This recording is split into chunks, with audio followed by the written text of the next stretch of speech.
നമ്മളോട് രാഷ്ട്രീയ സാമൂഹിക സാംസ്കാരിക രംഗത്തെ പലരും മക്കളിവിടെ പഠിച്ചപ്പോൾ അവരൊക്കെ ചോദിച്ചിട്ടുണ്ട്, നിങ്ങൾക്ക് അങ്ങനെയുള്ള മേഖലയിലേക്കും പോകാൻ പാടില്ലേ? ഇപ്പോൾ മറ്റ് പല മേഖലകളിലേക്കും പോയാൽ കുട്ടികളെ ധാരാളം കിട്ടും, സാമ്പത്തികമായി ഒത്തിരി മെച്ചം ഉണ്ടാവും, ഒക്കെ ഉണ്ടാവും. അതായത് ബ്രില്യൻറ്റ് സ്റ്റഡി സെൻ്ററിനെ സംബന്ധിച്ചിടത്തോളം ആദ്യം മുതലേ റിസൾട്ടുള്ളൊരു സ്ഥാപനമാണ്. അതുകൊണ്ടാണ് കാലാകാലങ്ങളായിട്ട് മലയാളികൾ വിശ്വസിച്ച് വിദ്യാർത്ഥികളെ ചേർക്കുന്ന സ്ഥാപനമായിട്ട് ബ്രില്യൻറ്റ് സ്റ്റഡി സെൻറ്റർ മാറിയത്. കഴിഞ്ഞ 40 വർഷമായി Pala brilliant study centre medical, engineering, entrance പരിശീലന രംഗത്തുണ്ട്. ബ്രില്യൻറ്റിൻ്റെ ആരംഭത്തോടു കൂടിയാണ് സാധാരണക്കാരായ വിദ്യാർത്ഥികൾക്ക് IITകളിലും എയിംസിലും ജിപ്മറിലുമൊക്കെ പഠിക്കുവാനായിട്ട് അവസരങ്ങൾ കിട്ടിയത്. ഈ ഒരു ഫീൽഡിൽ മലയാളികൾ ഒത്തിരി മുൻപിലെത്തിയിട്ടുണ്ട്. പക്ഷേ മെഡിക്കൽ മാത്രമല്ല, എൻജിനീയറിംഗ് മാത്രമല്ല, ഈ രാജ്യത്ത് ഇഷ്ടം പോലെ എൻട്രൻസ് എക്സാമുകളുണ്ട്. NDA ഉണ്ട്, SSB ഉണ്ട്, UPSC ഉണ്ട്, ബാങ്കിങ് ഉണ്ട്. ഈ ഫീൽഡുകളൊക്കെ നോക്കുകയാണെങ്കിൽ മലയാളികളുടെ ഒരു പങ്ക് ഒരു ഇച്ചിരി കുറവാണ് എന്ന് നമ്മൾ വിലയിരുത്തേണ്ടി വരും. സർ, എന്തുകൊണ്ടാണ് brilliant study centre medical, engineering, entrance വിദ്യാഭ്യാസ രംഗത്ത് മാത്രം നിൽക്കാൻ ആഗ്രഹിക്കുന്നത്? 40 വർഷമായിട്ട് തുടങ്ങിയ സ്ഥാപനമാണ് ബ്രില്യൻറ്റ്.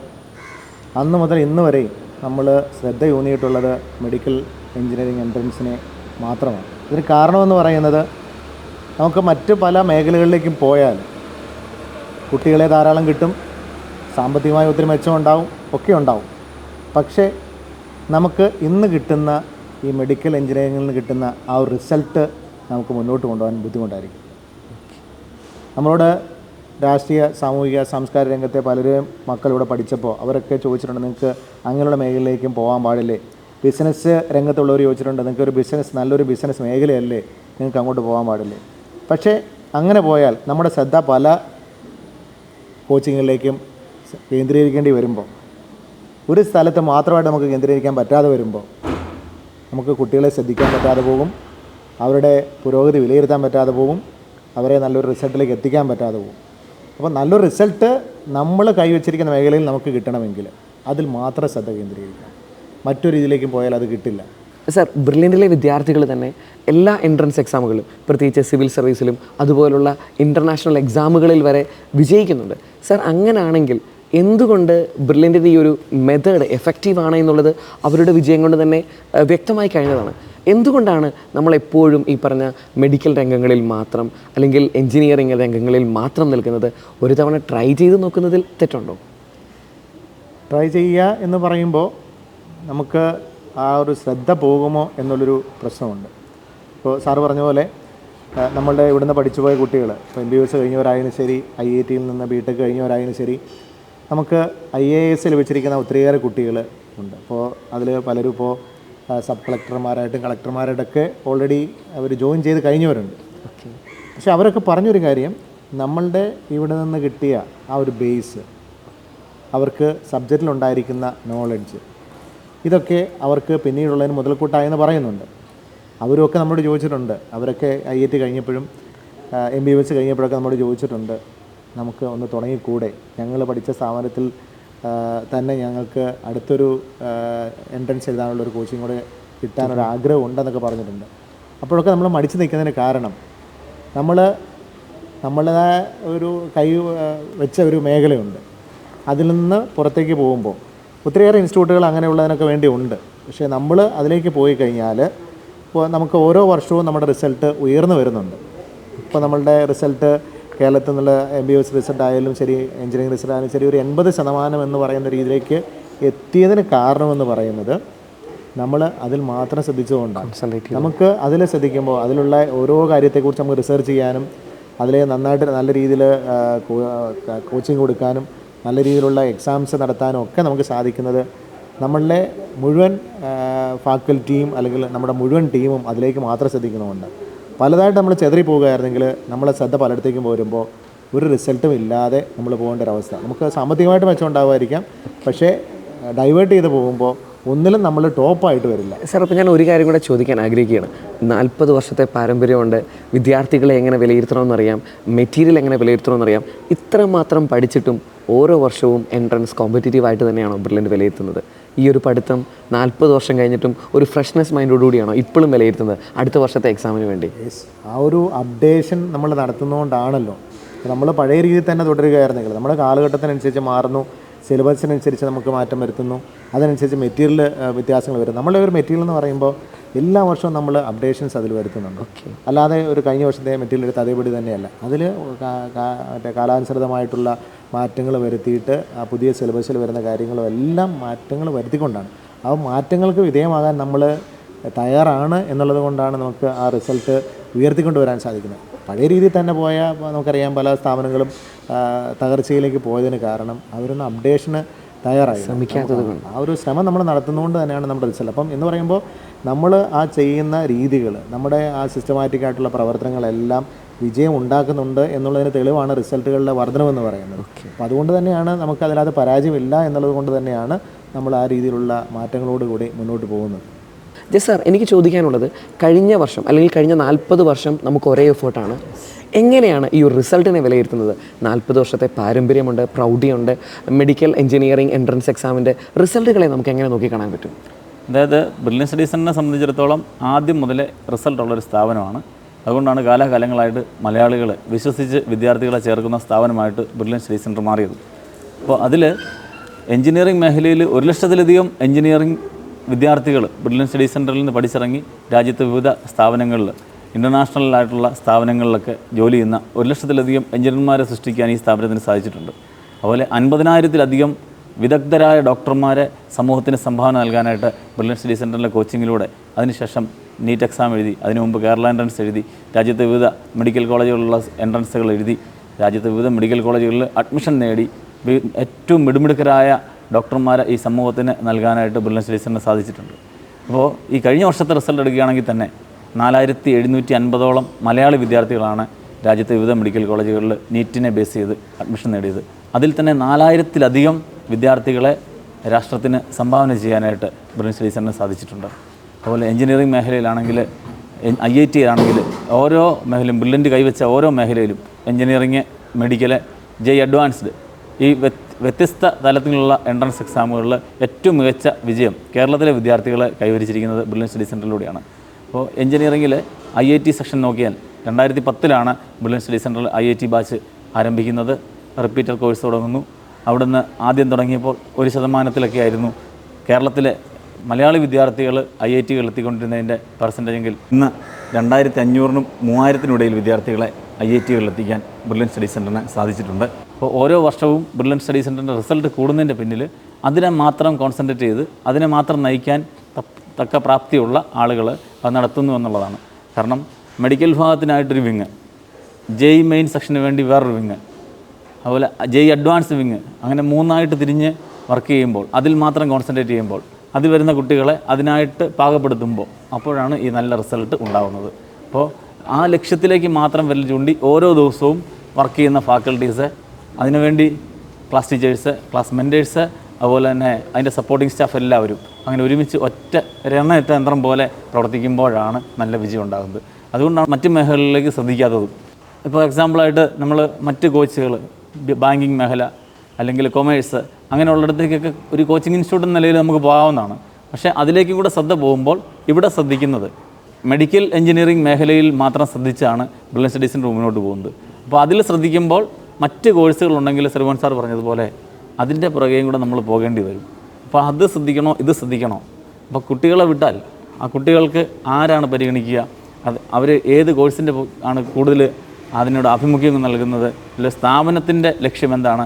ബിസിനസ് അല്ല എന്ന് പറഞ്ഞാൽ റിസൾട്ട് ഉണ്ടാക്കണം. അപ്പോൾ നമ്മൾ ഓരോ വർഷങ്ങളും റിസൾട്ട് കൂടുന്നതിന് വേണ്ടിയാണ് ബ്രില്യൻ സ്റ്റഡി സെൻ്ററിൽ ഫാക്കൽറ്റീസ്, സ്റ്റാഫംഗങ്ങൾ എല്ലാവരും, എൻ്റെ മാനേജ്മെൻറ്റ് റിസൾട്ട് ഓറിയൻറ്റഡ് ആയിട്ടാണ് ഞങ്ങൾ സ്ഥാപനം നടത്തിക്കൊണ്ടിരിക്കുന്നത്. അപ്പോൾ എപ്പോഴും നമ്മൾ റിസൾട്ടിനെ കുറിച്ചാണ് സംസാരിക്കാറ്.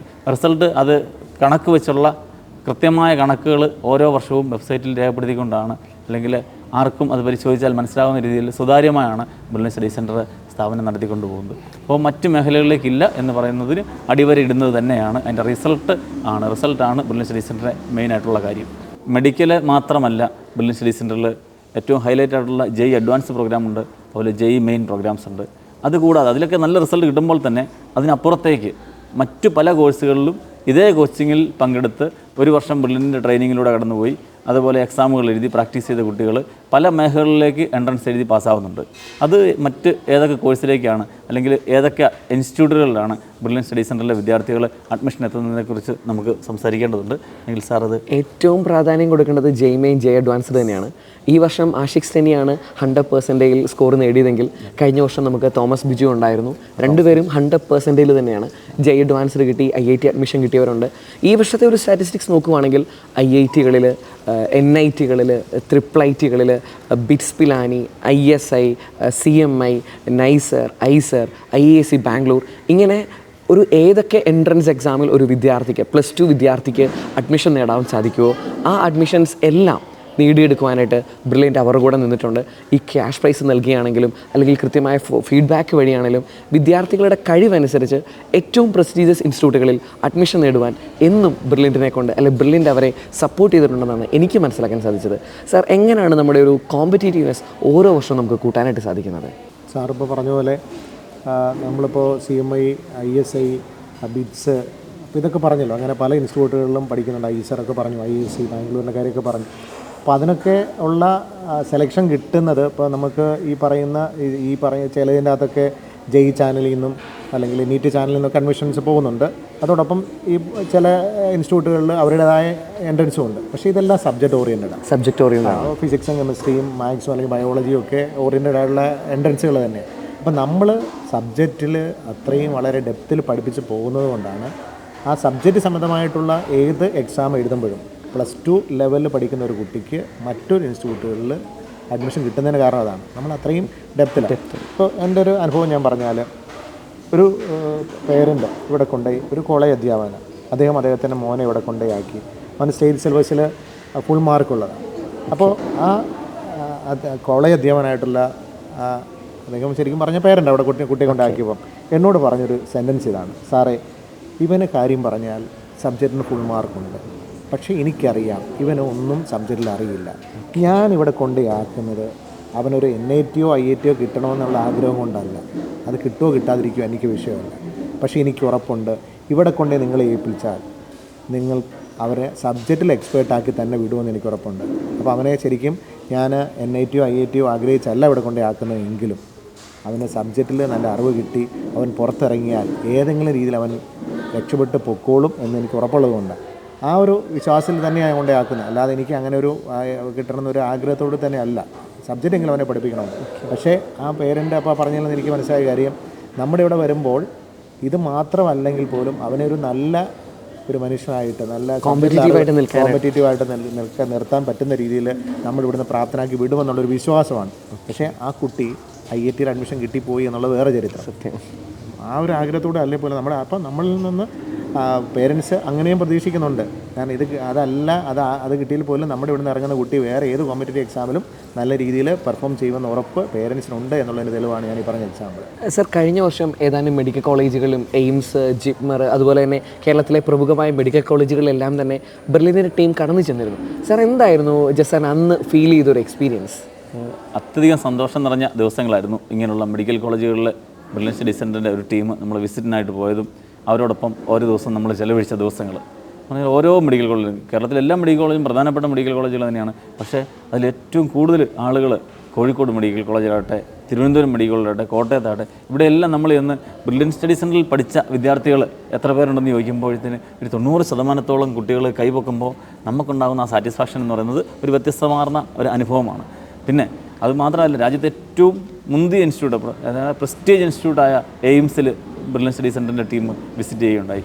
അവിടെ മലയാളികൾ എന്ന് പറയുമ്പോഴത്തേനും 45ഓളം കുട്ടികൾ മലയാളികൾ ബ്രില്യൻറ്റ് സ്റ്റഡി സെൻറ്ററിൽ പഠിച്ചവർ വർഷങ്ങളായിട്ട് അവിടെ ഉള്ളവർ, അതുപോലെ ഡോക്ടർമാരായിട്ട് അവിടെ സേവനം അനുഷ്ഠിക്കുന്നത്. ചരിത്രത്തിൽ ആദ്യമായിട്ടൊരു മലയാളിക്ക് എയിംസിന് ഫസ്റ്റ് റാങ്ക് കിട്ടുന്നത് ജെയ്ബൻ ജോർജിലൂടെയാണ്. അപ്പം മലയാളിയുടെ എൻട്രൻസ് സ്വപ്നം പൂർണ്ണയിച്ചത് അന്ന് എയിംസ് സ്വപ്നം പോലും മലയാളികൾക്ക് കാണാൻ പറ്റില്ലാത്ത സാഹചര്യത്തിൽ 2009 ബ്രില്യൻറ്റ് സ്റ്റഡി സെൻറ്ററിൽ നിന്നാണ് അവിടെ പഠിച്ചൊരു വിദ്യാർത്ഥിയാണ് ഒന്നാം സ്ഥാനം, അഖിലേന്ത്യാ തലത്തിൽ ഒന്നാം സ്ഥാനം കരസ്ഥമാക്കി എയിംസിൽ അഡ്മിഷൻ നേടിയത്. അതുപോലെ തന്നെ ബേസിൽ കോശി സജീവാകട്ടെ 7ാം റാങ്ക് കരസ്ഥമാക്കിയുണ്ടായി എയിംസിൽ.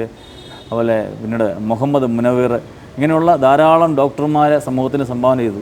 ഇങ്ങനെയുള്ള ഡോക്ടർമാർ എല്ലാ മെഡിക്കൽ കോളേജിലും നമ്മൾ കടന്നു ചെല്ലുമ്പോൾ കാണുന്ന മിനിമം 85% പേര് തൊട്ട് 90% വരെ ഓരോ മെഡിക്കൽ കോളേജുകളിലും അഡ്മിഷൻ നേടിയിരിക്കുന്ന വിദ്യാർത്ഥികൾ, ഓരോ വർഷത്തെയും വിദ്യാർത്ഥികൾ, അത് ഓരോ വർഷവും മെഡിക്കൽ കോളേജുകളിലെ വിദ്യാർത്ഥികൾ എത്തുമ്പോൾ ബ്രില്യൻറ്റ് സ്റ്റഡി സെൻറ്ററിൽ നിന്നുള്ള എണ്ണം 2-3 പേര് ഓരോ വർഷവും കൂടുകയാണ് ചെയ്യുന്നത്.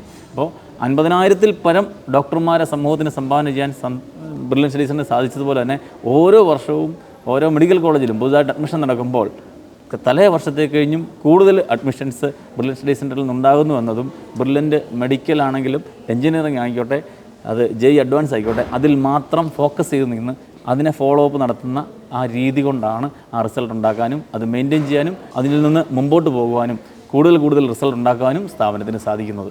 സർ, ഇത്രയും നേരം സംസാരിച്ചതിൽ നിന്നും എനിക്ക് മനസ്സിലായത് ബ്രില്യൻറ്റ് സ്റ്റഡി സെൻറ്ററിൻ്റെ ഏക പ്ലാൻ, ഒരേ ഒരു ലക്ഷ്യം ഈ പറയുന്ന മെഡിക്കൽ എഞ്ചിനീയറിംഗ് എൻട്രൻസ് എക്സാം മാത്രമാണ്. 2024 എൻട്രൻസ് എക്സാമുകളുടെ ഡേറ്റ് വന്നു. JEE മെയിൻ ആണെങ്കിൽ ഇനി ഏകദേശം ഒരു 2 മാസം, നീറ്റ് എക്സാമിനാണെങ്കിൽ 5 മാസം. എന്താണ് ശരിക്കും ഇനിയുള്ള ബ്രില്യൻറ്റ് പ്ലാൻ? അപ്പോൾ നമുക്ക് JEE മെയിൻ്റെ സിലബസ് വന്നിരിക്കുന്നു. JEE മെയിൻ്റെ ഫസ്റ്റ് ഫേസ് ജനുവരിയിൽ ലാസ്റ്റ് എക്സാം സ്റ്റാർട്ട് ചെയ്യുന്നു. അതിൻ്റെ ആപ്ലിക്കേഷൻ വിളിച്ചിരിക്കുന്നു. ആപ്ലിക്കേഷൻ നടന്നുകൊണ്ടിരിക്കുന്നു. നീറ്റിൻ്റെ എക്സാമിൻ്റെ ഡേറ്റ് വന്നിരിക്കുന്നു മെയ്യിൽ. അപ്പോൾ അതിലേക്ക് ഇനി 5 മാസമേ ഉള്ളൂ. അപ്പോൾ അവിടെയൊക്കെ സിലബസ് ഇപ്പോൾ ഓൾറെഡി വന്നു കഴിഞ്ഞു. സിലബസിൽ കുറച്ച് അപ്ഡേഷൻസ് വന്നിട്ടുണ്ട്. ചില പോർഷൻസ് ഡിലീറ്റ് ചെയ്തിരിക്കുന്നു, ചില പോർഷൻസ് ആഡ് ചെയ്തിരിക്കുന്നു. അപ്പോൾ നമുക്ക് കഴിഞ്ഞ വർഷത്തിൽ നിന്ന് വ്യത്യസ്തമായിട്ട് കുറച്ച് പോർഷൻസ് ആഡ് ചെയ്തിരിക്കുന്നത് കൊണ്ട് അതിൻ്റെ ക്ലാസ്സുകളോട് കുട്ടികൾക്ക് നമുക്ക് എടുത്തു കൊടുക്കേണ്ടതുണ്ട്. അപ്പോൾ അതിനുള്ള നോട്ട്സ് നമ്മൾ തയ്യാറാക്കി കഴിഞ്ഞു. അതിനുള്ള ക്ലാസ്സുകൾ നമ്മൾ കുട്ടികൾക്ക് കൊടുക്കാൻ ആരംഭിച്ചു കഴിഞ്ഞിരിക്കുന്നു. അപ്പോൾ നമ്മുടെ ശ്രദ്ധയെന്ന് പറയുന്നത് അതിൽ നിന്ന് വരുന്ന ക്വസ്റ്റ്യൻസും കൂടെ കുട്ടികൾക്ക് കിട്ടണം. ബാക്കിയൊന്നും നമ്മളെ ബാധിക്കുന്നത്, ബാക്കി ചുറ്റുപാട് നടക്കുന്ന ഒരു കാര്യത്തെക്കുറിച്ച് നമ്മൾ ബോധവാന്മാരല്ല. നമ്മൾ കുട്ടികൾക്ക് എത്രത്തോളം നമുക്ക് അവർക്ക് പഠിക്കാനുള്ള സാഹചര്യം എത്രത്തോളം ഉണ്ടാക്കി കൊടുക്കാം അതിൽ മാത്രമാണ് നമ്മുടെ ശ്രദ്ധ. അപ്പോൾ നമ്മൾ ജനുവരിയിലെ ഫേസിൽ കഴിഞ്ഞ വർഷത്തെ പോലെ തന്നെ 100% സ്കോർ വാങ്ങിക്കുന്ന കുട്ടികളെ ഒന്നിലധികം പേരെ സൃഷ്ടിക്കുക. അതാണ് നമ്മളുടെ ആദ്യത്തെ എഞ്ചിനീയറിംഗ് മേഖലയിലെ നമ്മുടെ ലക്ഷ്യം. മെഡിക്കലാണെങ്കിൽ നമുക്ക് ഓൾ ഇന്ത്യ റാങ്ക് ഫസ്റ്റ് കിട്ടണം എന്നുള്ള ലക്ഷ്യത്തിൽ കുട്ടികളെ തയ്യാറാക്കുന്നതിൽ മാത്രമാണ് നമ്മുടെ ശ്രദ്ധ. മറ്റൊന്നും നമ്മളെ ബാധിക്കുന്നില്ല, അതിൽ നിന്നും നമ്മളെ ശ്രദ്ധിക്കുന്നില്ല, വേറൊരു കാര്യത്തിലേക്ക് നമ്മൾ ഫോക്കസ് ചെയ്യുന്നില്ല. ഇതിൽ തന്നെ നിന്നുകൊണ്ട് നമ്മൾ എക്സാംസിന് മോഡൽ എക്സാമിൻ്റെ കാര്യങ്ങൾ ക്ലാസ്സുകൾ കംപ്ലീറ്റ് ചെയ്യുന്നു, മോഡൽ എക്സാംസ് നടത്തും. അതിൻ്റെ ഷെഡ്യൂൾ കാര്യങ്ങളൊക്കെയായിട്ട് നമ്മൾ തിരക്കുകളിലേക്ക് പോവുകയാണ്. കുട്ടികൾക്ക് വേണ്ട എല്ലാ സൗകര്യങ്ങളും ഒരുക്കുന്ന ഒരു രീതിയിലേക്ക് നമ്മൾ കാര്യങ്ങൾ മുന്നോട്ട് കൊണ്ടുപോവുകയാണ്. JEE മെയിൻ ആകട്ടെ, JEE അഡ്വാൻസ്ഡ് ആകട്ടെ, മെഡിക്കൽ നീറ്റ് ആകട്ടെ, ബ്രില്യൻറ്റ് സ്റ്റഡി സെൻറ്ററിന് ഒറ്റ ലക്ഷ്യമേ ഉള്ളൂ: തങ്ങളുടെ സ്വപ്നങ്ങൾ യാഥാർത്ഥ്യമാക്കാൻ ബ്രില്യൻറ്റിലേക്ക് എത്തുന്ന വിദ്യാർത്ഥികൾക്ക് MBBSനും എഞ്ചിനീയറിങ്ങിനും രാജ്യത്തെ പ്രസ്റ്റീജ് ക്യാമ്പസുകളിൽ അഡ്മിഷൻ നേടിക്കൊടുക്കുക. ബ്രില്യൻറ്റിൽ ഓരോ വർഷവും വിവിധ പ്രോഗ്രാമുകൾ പഠിക്കാനെത്തുന്ന കുട്ടികളെല്ലാം പഠനത്തിൽ സമർത്ഥരാണ്, നല്ല മാർക്കുള്ളവരാണ്, ലക്ഷ്യത്തിലെത്താൻ യോഗ്യതയുള്ളവരുമാണ്. അതുകൊണ്ട് തന്നെ എത്തുന്ന മുഴുവൻ കുട്ടികളെയും അവരുടെ ഡ്രീം ക്യാമ്പസുകളിലേക്ക് കൈപിടിച്ച് കയറ്റുക എന്നതാണ് ഞങ്ങളുടെ ആദ്യ പ്രയോറിറ്റി. ഒപ്പം നീറ്റിനും JEE മെയിനും JEE അഡ്വാൻസിനും 1ഉം 2ഉം ഉൾപ്പെടെ ടോപ്പ് റാങ്കുകൾ നേടിക്കൊടുക്കുക. അതിന് ഞങ്ങൾ രണ്ടാമത്തെ പ്രയോറിറ്റി മാത്രമേ നൽകുന്നുള്ളൂ. ബ്രില്യൻറ്റ് സ്റ്റഡി സെൻറ്ററിൽ പഠിക്കുന്ന മുഴുവൻ കുട്ടികളെയും MBBS സ്വപ്നം പൂർണ്ണീകരിക്കാനും അല്ലെങ്കിൽ IIT അവരെ ഏറ്റവും നല്ല മികച്ച എഞ്ചിനീയറാക്കുക എന്നുള്ള അവരുടെ ലക്ഷ്യം സാധൂകരിക്കാനും വേണ്ടിയാണ് എൻ്റർ ബ്രില്യൻറ്റ് ഫാമിലി പരിശ്രമിക്കുന്നത്. അതുകൊണ്ട് തന്നെയാണ് മെഡിക്കലിലും എഞ്ചിനീയറിങ്ങിലും മാത്രം ബ്രില്യൻറ്റ് സ്റ്റഡി സെൻറ്റർ ഫോക്കസ് ചെയ്ത് അതിൻ്റെ പ്രയാണം തുടരുന്നത്. എൻട്രൻസ് സംബന്ധമായ വാർത്തകളും അപ്ഡേഷനുകളും ഏറ്റവും വേഗം ആധികാരികമായി അറിയാൻ ബ്രില്യൻറ്റ് സ്റ്റഡി സെന്റർ പാല യൂട്യൂബ് ചാനൽ സബ്സ്ക്രൈബ് ചെയ്യുക. ബെൽ ഐക്കൺ അമർത്തുക. ഈ വീഡിയോ മറ്റ് സുഹൃത്തുക്കളിലേക്കും ഷെയർ ചെയ്ത് നൽകുക.